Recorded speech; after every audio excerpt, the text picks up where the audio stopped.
Okay, good afternoon, students. Today our lesson will be about atomic structure.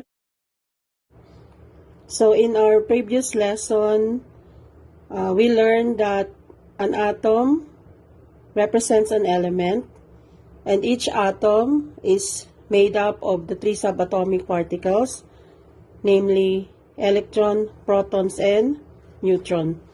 So our lesson for today, we will try to describe the structure of an atom by looking at the atomic number, which is the identifying property of an element.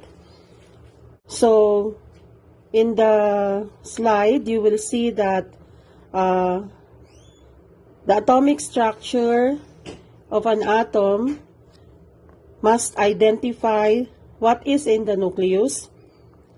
So you know that in the nucleus we can find the proton and the neutron, and surrounding the nucleus you can find the electrons.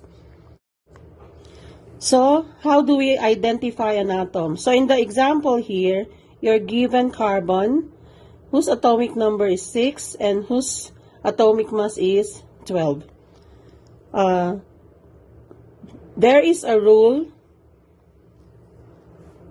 that we have to follow. The atomic number gives us the number of proton, which is equal to the number of electrons, while the mass number, or the atomic mass, gives us the number of protons plus the number of neutrons. In short, there is a way for us to identify the number of protons, electrons, and neutrons in an atom.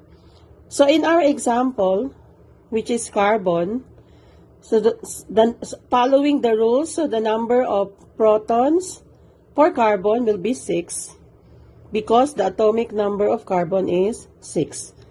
Now, since the number of proton equals the number of electron, therefore the number of electrons for carbon is also 6. Now, how do we get the number of neutrons? So the number of neutrons for carbon will be the mass number, which is 12, minus the number of proton, which is 6. So 12 minus 6, so the number of electrons will be 6. Now look at the diagram. You have there 6 orbiting electrons. You have there 6 protons in the nucleus and 6 neutrons in the nucleus. Now to practice, I have here the reverse of the problem. So you are given here, count the number of the red balls, which represents the particle inside the nucleus. So you have 2, 4, 6, 8, 10. So you have 10. And you have the green balls. You have 2, 4, 6, 8, 10 also. 10, 2, 4, 6, 8, 10. So you have 10 neutrons and 10 protons inside this atom. And surrounding it are how many electrons? You have 3, 4, 5, 6, 7, 8, 9, 10 also. Now, let us identify what atom is this. How do we find atomic number? So what did we say? The rule is the atomic number is equal to the number of electrons, which is equal to the number of protons. So what is the atomic number? Okay, answer that. Now, how do we get the mass number or the atomic mass? The atomic mass or the mass number is equal to the number of protons plus the number of neutrons. So you have 10 number of protons plus 10 number of neutrons is equal to 20.